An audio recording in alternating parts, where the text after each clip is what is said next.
kalau harga transfer itu mempengaruhi beban pajak? Iya kak? Iya. Coba dong jelasin. Sini aku jelasin. Transfer pricing merupakan praktik mengatur harga transfer di atas atau di bawah nilai wajar. Praktik ini biasanya digunakan untuk mengurangi jumlah pajak terutang dengan memanfaatkan perbedaan pajak antar negara. Harga transfer biasanya digunakan oleh perusahaan multinasional. Perusahaan multinasional sendiri yaitu perusahaan yang memiliki anak perusahaan di luar negeri. Jadi teman-teman, setelah kalian mengetahui pengertian dari harga transfer, selanjutnya mengenai tujuan dari harga transfer. Ada 4 tujuan dari harga transfer. Yang pertama, memaksimalkan penghasilan global. Yang kedua, menghindarkan pengendalian devisa. Yang ketiga, mengontrol kredibilitas asosiasi. Dan yang keempat, mengurangi risiko moneter. Pembahasan selanjutnya yaitu terkait dengan peraturan harga transfer atau transfer pricing. Nah, transfer pricing ini berada di peraturan Direktur Jenderal Pajak nomor per 17 tahun 2020, yaitu tentang tata cara penyelesaian permohonan pelaksanaan evaluasi kesepakatan harga transfer atau Advance Pricing Agreement. Lalu peraturan yang kedua ada peraturan sehubung dengan hubungan istimewa, yaitu berada di PMK nomor 172 tahun 2023, yaitu tentang penerapan prinsip kewajaran dan kelaziman usaha dalam transaksi yang dipengaruhi oleh hubungan istimewa. Kemudian pembahasan selanjutnya yaitu transfer pricing dalam perencanaan pajak. Harga transfer atau transfer pricing merupakan isu yang klasik dalam transaksi internasional.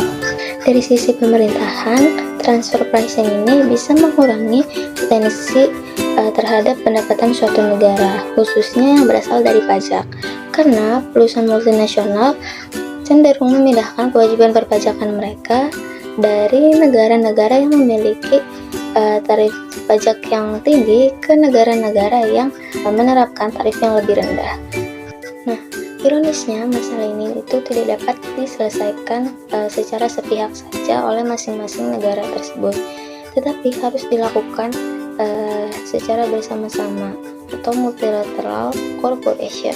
Kemudian sebaliknya, dari sisi bisnis, perusahaan cenderung berupaya untuk meminimalkan biaya-biaya termasuk pajak penghasilan perusahaan atau corporate income tax. Nah, bagi perusahaan yang skala global, misalnya itu multinational corporation, transfer pricing ini merupakan salah satu strategi yang efisien dalam mengelola biaya dan tetap bisa bersaing dalam pasar internasional. Nah, untuk memastikan bahwa harga transfer atau transfer pricing ini sesuai, maka perusahaan perlu melakukan analisis perbandingan dengan menggunakan TPDoc atau transfer pricing dokumen. Nah, dokumen ini terdiri dari dokumen induk, dokumen lokal, dan laporan per negara, sebagaimana yang diatur di dalam PMK nomor 213 PMK 03 2016. Nah, di sini ada contoh dokumennya, yaitu dokumen induk dan dokumen lokal. Ikhtisar dokumen induk dan dokumen lokal ini dilampirkan dalam SPT PPh Badan.